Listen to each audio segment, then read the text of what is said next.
Welcome back guys. അപ്പോൾ ഇന്നലെ നമുക്ക് 4 മത്സരങ്ങളായിരുന്നു വേൾഡ് കപ്പിൽ ഉണ്ടായിരുന്നത്. ഇന്നലെ നടന്ന വേൾഡ് കപ്പിന്റെ മാച്ചിന്റെ പ്രത്യേകത എന്ന് വെച്ചാൽ ഒരൊറ്റ മത്സരത്തിൽ ആരും ജയിച്ചിട്ടും ആരും തോറ്റിട്ടില്ല. എല്ലാ മത്സരവും ഡ്രോ ആയിരുന്നു. ഫസ്റ്റ് മത്സരം സ്പെയിൻ ആൻഡ് കേപ്പ് വെറുതെ തന്നെ വെറുതെ ആയില്ല. അവരുടെ പോരാട്ട വീരം എന്ന് പറഞ്ഞാൽ പറഞ്ഞറിയിക്കേണ്ടത് തന്നെയാണ്. കാരണം സ്പെയിന് പോലുള്ള യൂറോ കപ്പ് ചാമ്പ്യന്മാരായ ഒരു ടീമിനെതിരെ 0-0 ഒരു ഗോൾ പോലും സ്കോർ ചെയ്യാതെ ഒരു സ്പെയിനെ പിടിച്ചു കെട്ടി എന്ന് പറയേണ്ടത് തന്നെയാണ്. അവരുടെ 40 വയസ്സായ ഗോൾ കീപ്പറുടെ കാര്യം, അദ്ദേഹത്തിന്റെ പെർഫോമൻസ് അത്ര ഒരു അതിഗംഭീര പെർഫോമൻസ് ആയിരുന്നു ഇന്നലെ ഗോൾ കീപ്പർ ഉണ്ടായിരുന്നത്. പ്രായത്തെ തോൽപ്പിക്കുന്ന രീതിയിലുള്ള പെർഫോമൻസ് ആയിരുന്നു. സ്പെയിനിന്റെ ഒട്ടുമിക്ക എല്ലാ പ്ലേയേഴ്സും ഇന്നലെ കളത്തിലിറങ്ങി. Nico Williams, Lamine Yamal, Dani Olmo, Ferran Torres എല്ലാവരും ഉണ്ടായിരുന്നു. ഞാൻ സ്പെയിനെ കുറിച്ച് ഒരു വീഡിയോ ചെയ്തിട്ടുണ്ടായിരുന്നു. സ്പെയിനിന്റെ അറ്റാക്ക് ഈ ഒരു ലെവലിലാണെന്നുണ്ടെങ്കിൽ ഒരു ക്ലിനിക്കൽ സ്ട്രൈക്കർ ഇല്ല, പ്രോപ്പർ CF ഇല്ലാതെ സ്പെയിനിന് ഗോൾ സ്കോറിംഗ് ഭയങ്കര ബുദ്ധിമുട്ടാവും ഞാൻ പറഞ്ഞിട്ടുണ്ടായിരുന്നു. അതുപോലെ തന്നെ ഇന്നലെ കേപ്പ് വെറുതെയാണ് അവരെ തളച്ചത്. എന്നാലും സ്പെയിനിന് മുന്നോട്ട് പോകുന്ന ചാൻസസ് എങ്ങനെയുണ്ടെന്ന് നമുക്ക് ഇനി നോക്കി കാണാം. കാരണം ഗ്രൂപ്പിലെ മാച്ചസ് കൂടുതൽ ടൈറ്റ് ആയിട്ടുണ്ട്. കാരണം ഗ്രൂപ്പിലെ മറ്റൊരു മത്സരമായിരുന്ന ഉറുഗ്വേ സൗദി അറേബ്യ മത്സരം, അതും സമനിലയിൽ പിന്നിട്ടുണ്ട്.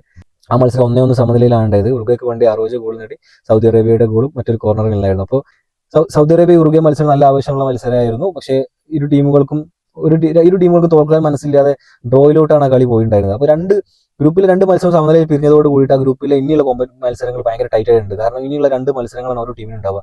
അപ്പോൾ അത് ഭയങ്കര ടൈറ്റ് മത്സരമായിരിക്കും. കാരണം നെക്സ്റ്റ് റൗണ്ടിലേക്ക് പോകാനുള്ള ആവേശം എല്ലാ ടീമിനും ഉണ്ടായിരിക്കും ഇനി. കാരണം എല്ലാവരും ഈക്വൽ പോയിന്റ് ആണുള്ളത്. ഇനി നെക്സ്റ്റ് ഗ്രൂപ്പിലെ മത്സരമാണെന്നുണ്ടെങ്കിൽ ന്യൂസിലാൻഡ് ഇറാൻ മത്സരം, അതുപോലെ ബെൽജിയം ഈജിപ്ത് മത്സരം ഭയങ്കര അറ്റാക്കിംഗ് ആയിരുന്നു. അങ്ങോട്ടും ഇങ്ങോട്ടും സൂപ്പർ അറ്റാക്കിംഗ് മത്സരമായിരുന്നു. ഒരുപാട് ചാൻസസ് 2 ടീമിനും കിട്ടി.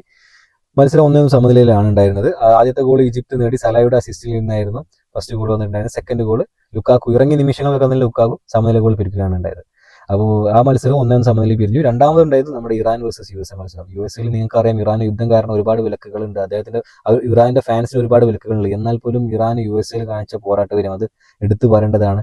ന്യൂസിലാൻഡ് 2 തവണ മുന്നിൽ വന്നപ്പോഴും, ഓരോ ഗോൾ നേടി മുന്നിൽ വന്നപ്പോഴും ഇറാൻ സമനില ഗോൾ പിടിച്ചു നിന്നവരെ മുന്നിൽ അത്രയും കാണികൾക്കെതിരെ ഇറാൻ കാണിച്ച പോരാട്ടം അത് എടുത്തു പറയേണ്ടത് തന്നെയാണ്. അപ്പോൾ ഇത്തരം 4 മത്സരങ്ങളാണ് ഇന്നലെ ഉണ്ടായത്. എല്ലാ മത്സരവും സമനിലയിൽ പിരിയുകയാണ് ഉണ്ടായത്. അപ്പോൾ മത്സരത്തിന്റെ ഹൈലൈറ്റ്സ് നമ്മൾ നമ്മുടെ ഓവർലൈയിൽ വെക്കുന്നുണ്ട്. അപ്പോൾ നമ്മൾ പേജ് ഫോളോ ചെയ്യാത്തവർ ഫോളോ ചെയ്യുക, നമ്മുടെ ചാനൽ സബ്സ്ക്രൈബ് ചെയ്യുക. കൂടുതൽ മാച്ച് വിശേഷങ്ങളും അതുപോലെ ഹൈലൈറ്റ്സ്, റിവ്യൂ കാര്യങ്ങളായിട്ട് നമ്മൾ നെക്സ്റ്റ് വീഡിയോയിൽ കാണാം. Okay, until next time, by.